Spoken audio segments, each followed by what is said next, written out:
G'day, this is David Gamet from Dakota Angler Outfitter in Rapid City, South Dakota, and today we're going to tie the M-Wing Emerger on a Klinkhammer hook. So the M-Wing Emerger basically is standing for medallion wing sheeting wing, and we're going to start out with the hook is 1160. This is a size 16. It's a Klinkhammer hook.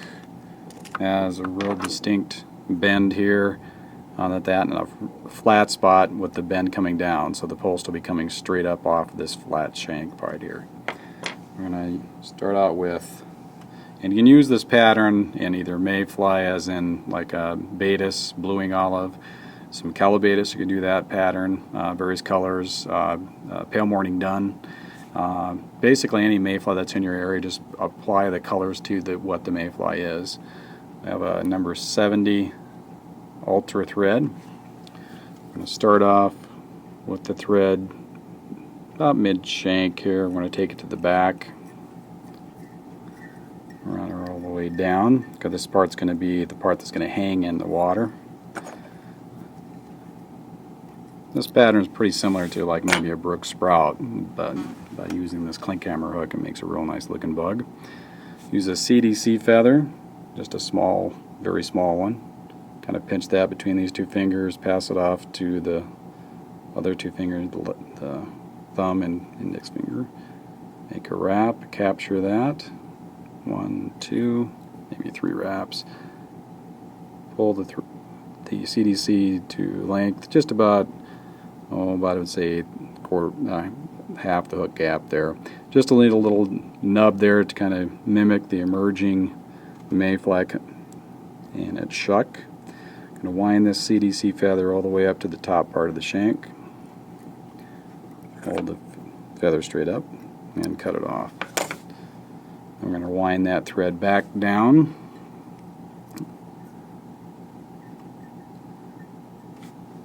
And then we're going to apply some peacock curl, but we're going to strip off these fibers here. And simply by taking your thumbnail and pulling that back, pinching it, you kind of see how it disappears there. Running it down that, pulling that off.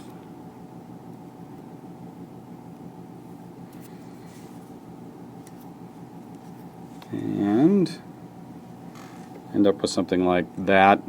The tip is okay to have some fibers. We're going to cut that off. I'm going to get to about mid shank here, kind of where that started, where I pulled it off. We want enough to wind up the hook shank there, so it's probably about 3.5 inches of peacock curl with the fiber pulled off. Wind, just catch the tip of that and wind our thread towards the top. Okay, now we're just going to wind one wrap to the next, and it makes a real segmented body.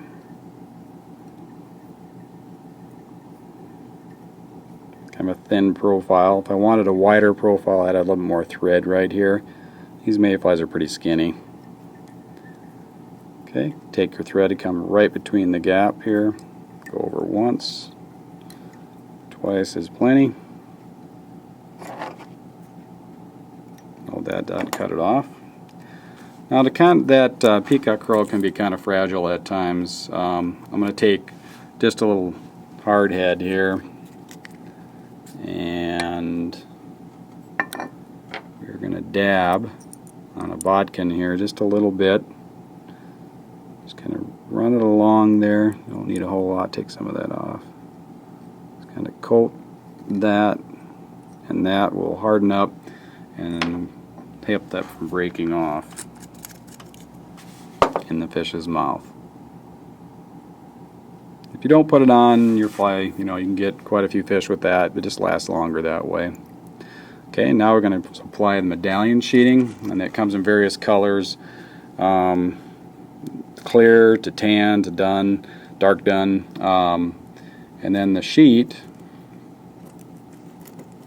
once you pull it out of the package here, will have kind of a mottled wing effect. And then we're going to cut with some scissors a real thin strip.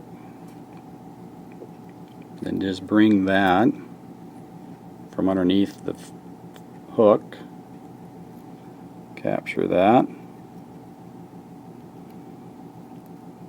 on either side of the hook, straddling it.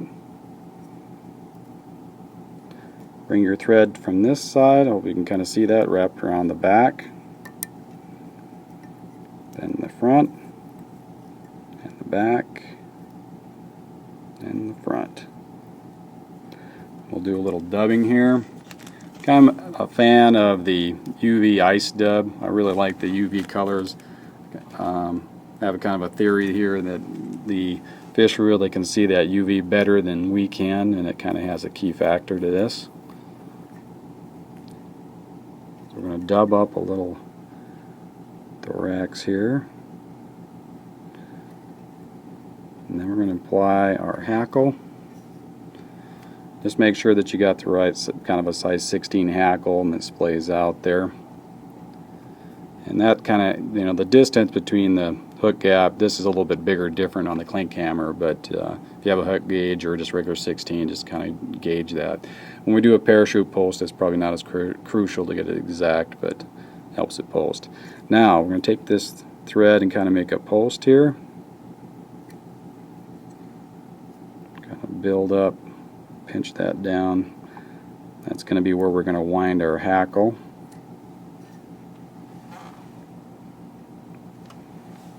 And this hackle, again, I like the cup to go up. You can tie it down where the points go down, but I prefer to kind of up to kind of right. It makes that mayfly ride a little lower in the water. Capture that. And we're going to wind that around the post.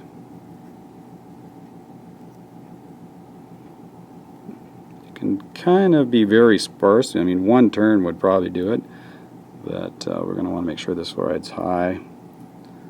And then as you wind down your hackle underneath your last hackle.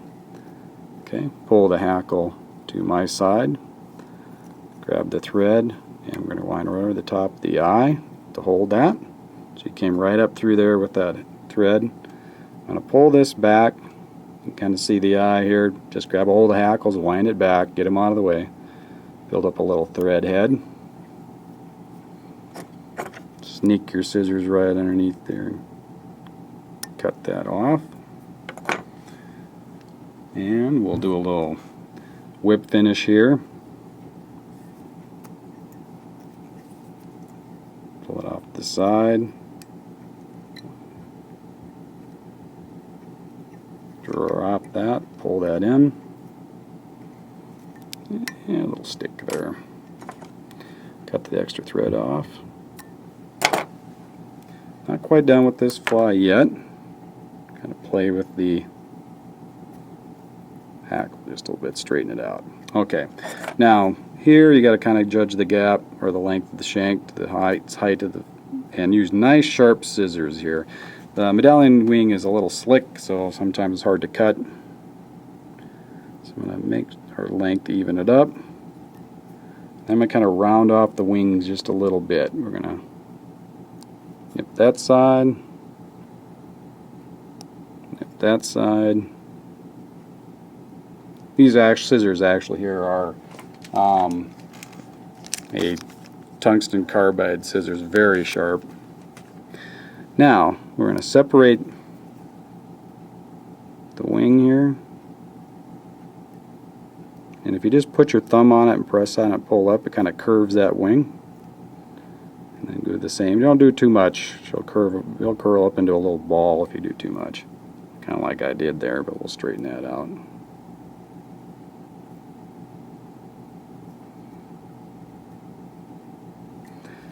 And there we have our M-Wing Emerger. And again, you can tie these in BWOs and Calabatus, whatever color is prominent in your area. and that thing will ride low. And anytime you got a finicky fish, sometimes you have fish that will only take an emergers and are not taking the adults, that's a fly to use. Thanks again. This is David Gamet from Dakota Angler and Outfitter.